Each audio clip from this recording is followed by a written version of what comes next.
Did you know that Ellie had asked Joe on a date and he said yes, and then he said no? I did. Shame. I heard about it, I was like, oh. I wanted to invite you on a little date tonight. How do you feel about that? Let's do it. Cute. And then, oof. And I don't want a date, that's the thing. Oh. I was like worried about what's gonna happen now. Like, I was in shock when this man said no to going on a date with me. No worries, thank you so much. So. I'm gonna continue curling my hair. Sound good. Right, so I'll curl my head as well.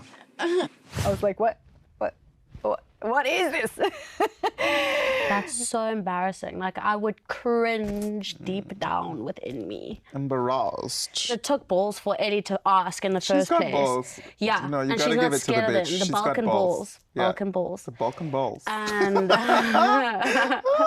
A one-to-one situation is very personal to me, it's very intimate, and I don't really see a one-to-one situation with you. Because imagine if I would have went on a date and we're just chatting, I'm chatting him, and as he's all dolled up thinking something's going to happen and stuff, and I don't even want to be there in the first place, I'm disrespecting her time. At that point, we never actually had sat down and spoken and gotten to know each other. I just wanted to see if, like, we actually had something in common or not. I just wanted to get to know him. And I don't want to get to know her, you know. Like, as bad as this sounds, but I'd rather be true than myself. And I was like, this is going to look bad. He's obviously going to not be my mate. He's probably not going to talk to me and stuff like that. But this feels truer than I'm being true to myself. him saying yes and then coming back like an hour later and saying no is just like, how could you? Okay, fine. I guess there was like a little bit of relief. Girl, ain't no secret any point where Okay, you fine. could have been on the upper hand on Joe than Ellie. You were just like, anyways. Like, you were for it. And like, no tea, no shade, that's cool. Yeah. So what he said. But like, shame. I guess I was feeling like two ways about it though. Because every time something happened, I'd be like, imagine if that was me. But I was also low-key like, yay. Yeah, I mean, yeah. After turning her down, you and Ellie did kind of have a date. So I was like, no, she got what she wanted. You have children? Yeah, I would. Yeah, I don't know, 3? Because I've been brought up as an only child, so I always wanted to have that connection with my own children. Of course. Yeah. I haven't had this with you. Ever. I don't know you! Who sat down first? I was wearing high heels. I was walking behind the pack, and everybody had kind of already chosen their seats, so I ended up getting stuck there. I've been betrayed by my peers. Yeah.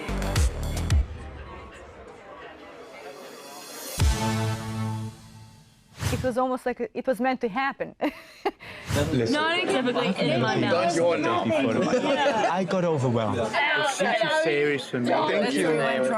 I was very confused by Joe. I honestly still don't know how to interpret his behavior correctly. For him to want so much attention from women, but then also not want to do anything with them, like he's not interested in a relationship, he's not interested in a hookup, he's not interested in anything. It's just so, it's mind-boggling, honestly. I'm after that instant connection, and I haven't found that yet. So the next girl I date is the girl who I'm going to introduce to my mum. If she's going to get introduced to my family, like, that's the girl I want to potentially marry. See, my mum's only ever met one woman, which is my ex, and that ended in 2017, 18. You know, she's only met one girl, and she's always like, Joe, when are you going to, like, because obviously she's at the age now where she wants grandkids, and the next in line is either going to be my brother or my sister, because, like, I'm the middle child, but there's no signs of me settling down. He's looking for someone crazier than him, for sure. He was talking to me about a girl that he'd met recently when we were in LA last, and he was like, I don't normally hold hands with girls, but I was holding hands with this one girl. I don't hold birds' hands, I just don't. So I just don't hold hands, mate. Because too intimate. You know, we can share bodily fluids, but if I'm holding your hand, you know, that's serious stuff. And if I am going to hold your hand in public, I'll put it in my pocket and go, yo, because you're like showcasing this girl, you know, you're like, this is my woman. So hold on, he's saying like, right, I don't want to be intimate in public. You had your f***ing tongue down, L, Brie. I didn't hold the hand though, did I? Well, that's true, fair enough. You might see me as a player now, but obviously I've got a bit of love in me, you know, and I want to share time. That time that I'm going to not waste, but enjoy with that other person. She's got to be that special person. Yeah. What do you think Ellie's looking for in Joe? Oh, A knight in shining armor is what Ellie is looking for. yeah, for sure. I don't expect anything from the beginning, but like whatever wave comes my way, I'll ride it until it's no longer a wave. But with Joe, if it would have gotten into more, then you would have ridden that wave. Of course, yeah. I mean, who wouldn't? There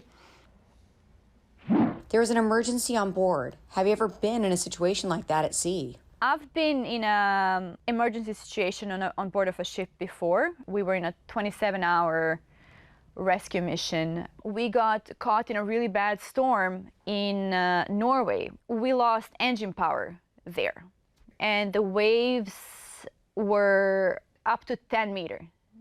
And like this massive cruise ship was tossed around like a little rubber ducky. So we dropped anchor to try and keep ourselves stable, but the swell and the current was just so strong, the anchor ended up dragging us towards the rocks. And at one point, we had to release the anchor completely, and that was our only saving grace to not crash against the rocks. Like, we were literally minutes away from being gone. When we lost engine power, I was in the massage room doing a treatment. And all of a sudden, I see all the electricity go out as I'm massaging this person, and the ship just tilts to the side. I see this massive wave just hitting us. And the next thing I know, there is a call coming over the radio for code Alpha, which means a medical emergency. So somebody fell, got hurt. After that, a few minutes later, the general emergency alarm sounded, which was the most terrifying sound you can ever possibly hear. And the captain came on the radio. He's like, "Code Echo, this is not a drill. Code Echo is for evacuation." That was the most terrifying moment because I had to get the guest off the table, put his robe on, tried to keep him calm. Everything's flying everywhere. The massage table is coming at us. Like, I'm trying to keep the table away, trying to get the guest out. So there were tugboats that kept trying to get to us and pull us into safety, but the swell was just so terrible that they just couldn't get to us. So we got helicopters, 3 helicopters trying to rescue us, and there was no helipad.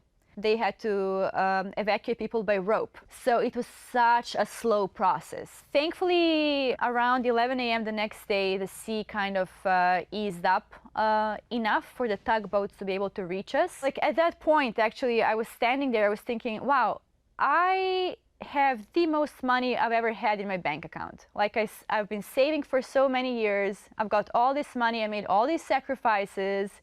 You know, I didn't go out here, didn't go out there, didn't buy this, didn't buy that. And now I might die. So it was kind of a realization that, like, I need to live life to the fullest. The thing is also, like, I never told my parents, do I, like, say goodbye to these people? But I also don't want them to be worried at home all night thinking, oh my God, is my child gonna die, you know? So it's like it was a very hard decision to make as to how to go about it with them. So I never said anything, and they found out about it through my aunt. My aunt saw it on the news in Serbia, in a different country. She called them, and she was like, are you watching the news? Like, this is Elena's boat. I just kind of like kept them calm and said like, oh, you know, the news, they're just exaggerating, it's not that bad. But meanwhile, the whole time I'm like, at what point do I send a goodbye message before I go? Was that the last time you worked on a cruise ship? No, I actually went back to that very same cruise ship within 3 weeks. The owner's daughter came on board to like comfort us. She brought a couple dogs for us to pet. I'm like, that's cute. I appreciate it. I spent 27 hours getting ready to die. We're past petting dogs. Like, you don't understand how severe this is. It was just the most terrifying experience, but now that I've survived, thankfully, it's a great lesson I appreciate. It's never a great day right before charter. A storm comes through, and water starts pouring into the boat. The crew forward hatch is leaking really bad. Me, man. Are you okay? The hole's all flooded. I don't know where the water's coming from there. And the crew cabin is absolutely flooding. Okay. We're all running out in the rain going, what the hell? We open up the bosun's door and it's like, when I say it's flooded, like it's like, when I say like it's flooded. Like you jump into it and it's like something like that, right? Up to your legs. It's terrifying, actually. I thought Ian was going to whip out the canoe and start paddling down the streets I of know, Athens. I wouldn't put it past him, to be honest. You know, I'm just trying to figure out where this leak's coming from, and then I ended up finding a hose pipe. So I just, you know, put my finger in it and was like, cool, I found the leak. Is that hose meant to be connected somewhere? It's the line from the safety valve. It was plugged before, and the plug fell down. It's coming from a hose. It turns out one of the scuppers has a pipe that leads to nowhere. So there's just this hose that's feeding in all the water from the scuppers straight into that section. And so that's why there's so much pressure on that, what should be a watertight door. I've had leaky boats, yeah. Nothing that came through a watertight door, though. Jesus Christ. So the fact that we had a leaky cabin was quite worrying. It was just another thing on Mustique, though. It was like, it came with no surprise. It was like, oh, it's leaking. It's the gift that keeps on giving, mostly at Mustique. It's crazy. I mean, obviously that was water just from the rain. So still not a good scenario, but I mean, it's not like the boat was taking on salt water. Well, you know, they say the chef goes down with the ship, not the captain, because they're always a pain in the butt. You're like, okay, about all the people, you can sync with it. Poor Jonathan. He's a nice guy. Yeah, actually, the floor of the tech space was a lot cleaner after that. So 2 birds with 1 stone.